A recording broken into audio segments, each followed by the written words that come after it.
The Children of Lir, a tale of love, loss, and transformation. Welcome to the storyteller's hearth, where the past comes alive through the echoes of legend. Tonight, we journey deep into the heart of ancient Ireland, where misty glens and sacred lakes whisper stories of old. This is the tale of King Lear and his beloved children, a story of devotion, sorrow, and resilience. The Children of Lir. It is a legend that speaks to the enduring power of love in the face of jealousy, cruelty, and loss. Passed down through generations, this timeless tale reminds us that even in the darkest of fates, hope and love can endure. So gather close. Let the fire warm your spirit and listen well to the legend of the Children of Lir. In the ancient lands of Ireland, where the hills whisper old secrets and the rivers carry echoes of the past, there lived a great chieftain named Lear, a man of power, wisdom, and deep love for his family. Lear's heart belonged to his four beautiful children, the eldest, Fenula, his only daughter, and the twins, Fiacru and Con. But fate is not always kind, even to those most beloved by the gods. Lear's wife, the gentle and kind Eve, was the light of his life. She adored their children, and they, in turn, thrived in her care. But tragedy struck when Eve fell ill after giving birth to the twins. Despite all efforts, she slipped away, leaving Lear heartbroken and the children motherless. Lear's grief was immeasurable, but he vowed to protect and cherish his children above all else. However, the High King of Ireland, Bovdirg, sought to bring joy back to Lear's home. He offered a new bride, Eve's own sister, Aoife. At first all seemed well. Aoife was beautiful and regal, and she appeared to care for the children. But jealousy is a creeping shadow, and soon the love she feigned turned cold. Aoife could not bear Lear's devotion to his children, nor the memory of his first wife that lingered in their smiles. Her heart darkened with envy.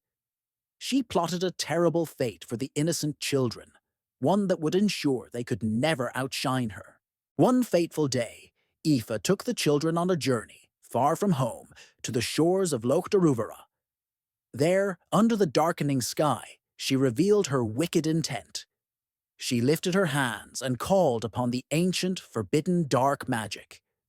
The air trembled as her spell took form, and before the children could cry out, a wave of enchantment wrapped around them.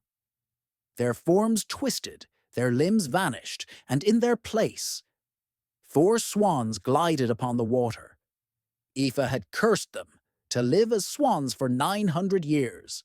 First, 300 years upon Loch Deruvara, then 300 more upon the Sea of Moyle, and at last 300 years upon the stormy waters of the Atlantic.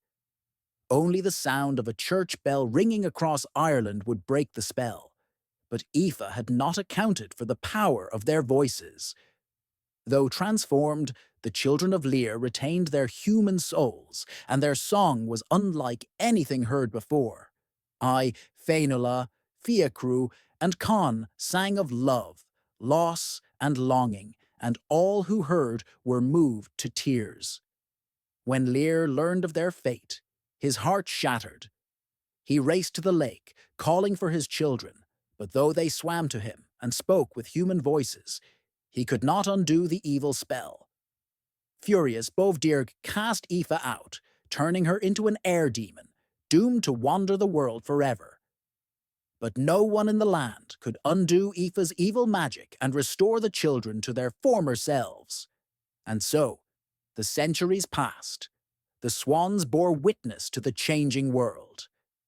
They braved the bitter cold, the endless storms, and the loneliness of exile.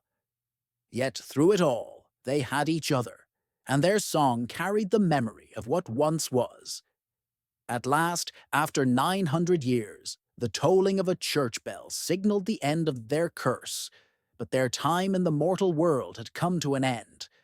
As soon as their feet touched the land, their feathers fell away, and they stood once more as people, aged, frail, yet at peace. The monks of the new land embraced them, giving them a resting place and recording their story so that it would never be forgotten. And thus, the children of Lir, though now passed from the world of men, their tale has remained, carried on the wind, and in the hearts of those who would listen. And so the children of Lir remind us that even in the face of cruelty and loss, love endures. Their voices still echo in the waters of Ireland, if only one stops to listen. And so the tale of the children of Lir fades into the mist of time, a story of sorrow, endurance, and the ever-turning wheel of fate.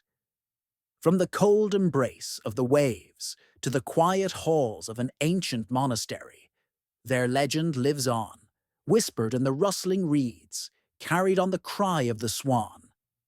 Thank you for watching this Storyteller's Hearth production of the Children of Lir. If you've enjoyed this journey through myth and history, please like, subscribe, and share. Your support helps keep these stories alive, passed from one generation to the next, just as they were meant to be. King Lear is a legendary Irish ruler and sea king from the Tuatha De Danann, or Tribe of the Gods. He is best known for his role in the Irish myth, The Children of Lir. Eve was the first wife of King Lear. She was the daughter of Ailill of Arran and the stepdaughter of Bovdierg. In Irish, Eve means beauty or radiance. I was the eldest son of Lear and Eve. His name means fire in Irish and is often anglicized as Hugh. Fionnuala was the daughter of King Lear and Eve. Fionnuala in Irish either means fair shoulder or may mean lamb as an alternative to Una. Fiachru and Con were the twin boys born to King Lear and Queen Eve. Eve tragically died shortly after giving birth, leaving all 4 children motherless. Fiachru means raven in Irish. Con can mean chief head, intellect in Irish. King Bovdierg became High King of Ireland after being chosen over King Lear for his great wiseness. King Lear married his daughter, Eve, and they had 4 children.